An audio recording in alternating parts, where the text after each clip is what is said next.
آج اجالا کی طبیعت بہت ہی زیادہ خراب تھی۔ رات سے تیز بخار تھا، تبھی وہ یونیورسٹی نہیں گئی تھی۔ اب بخار تو میڈیسن لینے کی وجہ سے اتر گیا تھا، مگر وہ کسل مندی سے اپنے بیڈ پر لیٹی کمفرٹر میں گھسی ہوئی تھی۔ فوزیہ بیگم بار بار اسے آ کر دیکھ لیتی۔ اب بھی وہ نیم غنودگی میں تھی جب پھر روم کا دروازہ ہلکا سا ناک کر کے کوئی اندر داخل ہوا تھا۔ نہیں جانتی تھی کوئی دن بھر کی اپنی بے چینیوں کا حساب کتاب لینے اس کے سر پر پہنچ چکا ہے۔ ماما پلیز بچوں کی طرح تو ٹریٹ مت کرے۔ آئی ایم فائن ناؤ، وہ غنودگی میں ہی کمفرٹر سے بولی۔ نو میری جان، بچوں کی طرح نہیں، میں تو بیوی کی طرح ٹریٹ کرنے آیا ہوں، اس نے کہتے کمفرٹر سے باہر نکلے۔ اس کے گداز بازو پر اپنے لب رکھے تھے اور علی کے اس عمل اور بات پر اجالا بیگم کی غنودگی فک سے اڑی تھی اور تڑپ کر اٹھی۔ وہ جو اس کے اوپر جھکا ہوا تھا اس کے کشادہ سینے سے ٹکرا کر پھر تکیے پر گر گئی تھی۔ علی کی ہنسی چھوٹ گئی۔ اف، کیا مصیبت ہے علی، پتھر باندھ رکھا ہے کیا؟ اس نے اپنی چھوٹی سی ناک سہلائی۔ نو میری جان، تمہارے لیے تو میں موم سے بھی زیادہ نرم ہوں۔ یہ بول کر اس نے اپنے لبوں سے اس کی ناک کو چھوا تو اجالا کے ہوش اڑے، کیونکہ وہ مکمل اس پر جھکا ہوا تھا۔ علی پیچھے ہٹے، بہت بدتمیز ہے آپ، وہ جھلائی۔ ابھی میں نے بدتمیزی کی کہاں ڈیئر فیانس؟ اس کی نگاہوں کا فوکس اجالا کے گلابی لب تھے۔ علی میں بہت برا پیش آؤں گی، اس نے وارننگ دی تو علی نے سرد سی آہ بھری، مگر پھر بھی ایک حدت بھرا نرم لمس اس کے ماتھے پہ چھوڑا تو وہ پھر گڑبڑائی۔ علی، وہ چلائی۔ علی مسکرایا اور پیچھے ہٹا۔ کیا میں نے کیا کیا؟ وہ انجان بنا۔ کوئی نہیں جان، ایک مرتبہ اس صیاد کے دام میں پھنسی تو رہائی ممکن نہیں ہوگی، پاگل کر دوں گا تمہیں۔ اس نے دانتوں تلے لب دباتے اس کا لہو چھلکاتا چہرہ دلچسپی سے دیکھا۔ سنیں آلے، میں اچانک یونی نہیں گئی۔ آپ نے لویزا کو دیکھا تھا یونی میں؟ وہ ایک دو دن سے کافی اپسیٹ لگ رہی ہے۔ آپ کو پتہ ہے کیا ہوا ہے اسے؟ اجالا نے اچانک کہا تو علی نے نگاہیں چرائے تھی۔ نو اجالا، مجھے نہیں معلوم، اور مجھے ایسا کیوں لگ رہا ہے آپ مجھ سے کچھ چھپا رہے؟ وہ مشکوک سی ہوئی، مگر تبھی روم میں فوزیہ بیگم انہیں چائے کے لیے بلانے چلی آئی تھی تو علی کے گلو خلاصی ہوئی تھی۔ وہ سرد سی آہ بھرتا اجالا کے پیچھے ہو لیا۔ وہ کینٹین میں بیٹھی اپنی آنکھوں میں آئی نمی کو بار بار پیچھے ڈھکیلنے کی کوشش کرنے میں ہلکان ہوئی جا رہی تھی۔ آج پھر عجیب ہو رہا تھا، ہر 3 میں سے 2 لیکچرز میں اسے کسی نہ کسی بہانے سے کلاس سے باہر کیا جا رہا تھا، اور اب لویزا کی برداشت بھی جواب دینے لگی تھی۔ بیگ میں سے ٹیشو نکالا اور اپنی آنکھوں کے کونے صاف کیے۔ رانا میر ہادی ایک ٹیبل پر بیٹھا کافی کا گھونٹ بھرتا گہری نگاہ سے اسے دیکھ رہا تھا۔ اجالا اسے ڈھونڈتی کینٹین میں آئی تھی۔ وہ جلدی سے اپنی چیزیں سمیٹتی اٹھی اور اجالا کے ساتھ چلی گئی تھی۔ اجالا کا صدمے کے مارے برا حال تھا۔ لویزا خود پر بیتی تمام کارگزاری اسے سنا چکی تھی اور اب وہ دونوں خاموش بیٹھی اس مسئلے کا حل سوچ رہی تھی۔ جب علی ان کے پاس آیا، کلاس میں اس وقت کوئی نہیں تھا۔ ان دونوں کو اتنا خاموش دیکھ کر لویزا کی جانب گھوما تھا۔ لویزا، آپ اس سے سوری، ایک مرتبہ سوری بول لے تو یہ معاملہ یہیں ختم ہو جائے گا۔ علی نے نگاہیں چراتے اس سے کہا تو لویزا نے شکوہ کنہ نگاہوں سے پہلے اسے اور پھر اجالا کو دیکھا۔ آپ جانتے ہیں کہ ساری غلطی اس گھمنڈی، بددماغ، بدلحاظ، بدزبان اور جاہل شخص کی ہے، جو مجھے جھکا کر اپنی جھوٹی انا کی تسکین کی خاطر اب جانے کون کون سے اونچے ہتھ کنڈوں پہ اتر آیا ہے۔ تو میں سوری کیوں بولوں؟ سوری تو اسے بولنا چاہیے۔ اس نے اتنے گرے ہوئے ہونے پر، اپنی جہالت پر، اور جیسے دولت کے غرور نے اندھا اور ظالم بنا دیا ہے کہ زمین پر اکڑ کر چلتا غریب بندوں کا ناخدا بنا پھر رہا ہے۔ جانتے نہیں آپ زمانوں سے ایسے ناخداؤں کی اکڑ غرور کو کیسے تار تار کیا جاتا رہا ہے؟ وہ پھٹ پڑی اور رانا میر ہادی جو علی کو ڈھونڈتا وہاں آیا تھا، یہ سن کر تن فن کرتا ان کی کلاس میں آیا تھا۔ آہٹ پر وہ تینوں چونکے تھے۔ وہ سامنے کھڑا خوخار نگاہوں سے اسے گھور رہا تھا، جس کے اطمینان میں رتی بھر بھی فرق نہیں پڑ رہا تھا۔ وہ شدید طیش و اشتعال میں اس کے جانب بڑھا تھا۔ کیا بکواس کی، ذرا دوبارہ بولنا۔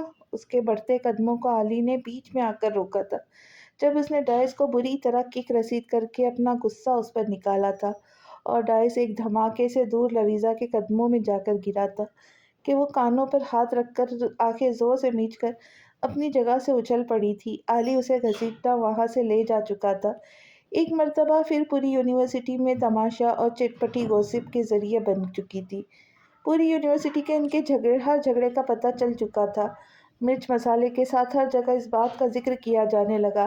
دشمنی میں ہی صحیح لیویزا اقبال کے نام رانا میر ہادی کے ساتھ لیا جانے لگا، اور یہ بات سیما کو انتہائی ناگوار گزری تھی کہ چاہے دشمنی اور نفرت میں ہی صحیح لیویزا کا نام میر ہادی کے نام کے ساتھ جڑ چکا تھا۔ آخر کیوں آخر وہ نفرت میں ہی صحیح کیوں اس کو اتنی اہمیت دیتا تھا؟ اس کا نام ہادی کے نام سے کے ساتھ کیے لیا جاتا؟ کیوں اس کو سر پر سوار کیے پھر رہا ہے؟ وہ گھر آئی، چھپ کر بے تحاشا روتی اس وقت کو کوس رہی تھی جب اپنی بدقسمتی سے جا ٹکرائی تھی۔ ایک ہفتے سے وہ گھر پر تھی، انہیں پریشان کرنے کے سلسلہ ہنوز جاری تھا۔ اس نے یہ معاملہ اللہ کے تعالیٰ کے سپرد کر دیا تھا۔ بابا نے اس کی چھٹیوں کا پوچھا تو طبیعت کا بہانہ کر کے سہولت سے انہیں ٹال گئی تھی۔ اجالا روز آ کر اسے لیکچرز کے تمام نوٹس دے دیا کرتی تھی۔ وہ ابھی تک چٹانوں جیسا حوصلہ رکھے بیٹھی تھی۔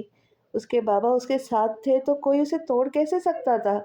مگر پھر کچھ ایسا ہوا کہ وہ بری طرح ٹوٹ کے بکھری بھی اور روئی بھی جب ایک دن اقبال جھکے سے کندھوں سمیت جاب سے آدھے دن میں ہی واپس آ گئے۔ پہلے تو کچھ نہیں بتایا، مگر ان کی پریشانی دیکھ لیویزا بے چین ہو چکی تھی۔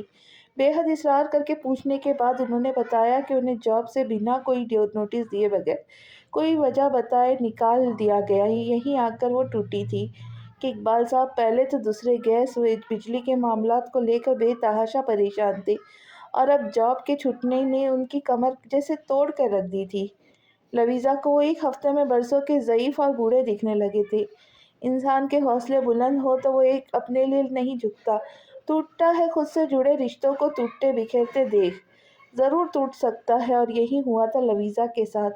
وہ اپنے بابا کے اس قدر پریشان دیکھ ضرور ہار گئی تھی، تبھی ایک فیصلہ کر کے اٹھی تھی۔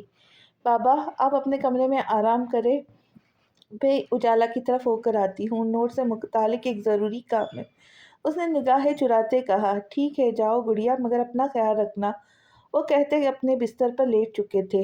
لیویزا اپنے روم میں آئی۔ بلو فراک کے نیچے بلیک جینس پہن رکھی تھی، بلیک دوپٹہ حجاب اسٹائل میں اوڑھا، کندھوں پر مخصوص انداز میں شال اوڑھی، اپنا بیگ اٹھا اور گھر سے نکلی۔ گھر سے نکل کر علی کو کال کر کے ایک ایڈریس ضرور مانگا تھا۔ رکشہ میں بیٹھی تو آنسو لڑی اور موتیوں کی شکل میں گود میں بکھرنے لگے۔ ہوش تو تب آیا جب مطلوبہ ایڈریس پہ پہنچ کر رکشہ جھٹکے سے رکا تھا۔ سامنے ہی میر لاج کی پرشکوہ عمارت اس کے سامنے تھی۔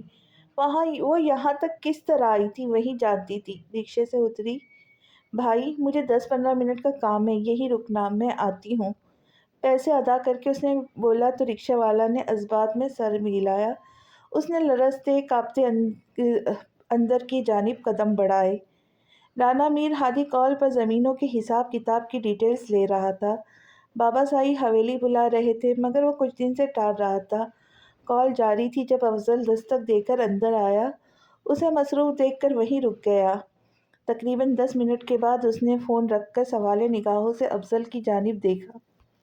چھوٹے سائی، لیویزا میڈم آئی ہیں، ڈرائنگ روم میں بٹھایا ہے، آپ سے ملنے کا کہہ رہی ہے، افضل نے کہا تو میر ہادی کے لبوں کو ایک فاتحانہ اور جاندار سی مسکراہٹ نے چھوا تھا۔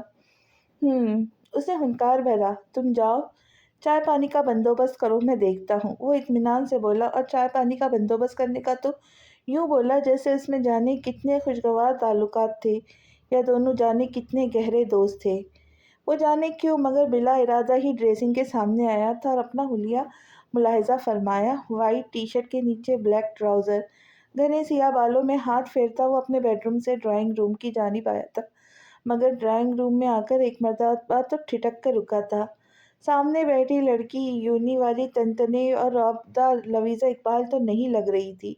وہ جو سامنے بیٹھی تھی، سوجی مترم سرخ حلقے زدہ آنکھیں، کہ جانے کتنا روئی ہو، اترا چہرہ، ملگجے حلیہ، یہ تو کوئی اور ہی لیویزا اقبال تھی۔ وہ قدم قدم چلتا اس کے سامنے آیا تو لیویزا نے بیگ کو مضبوطی سے مٹھیوں میں جکڑا کہ جانے کتنا برداشت کر رہی ہو۔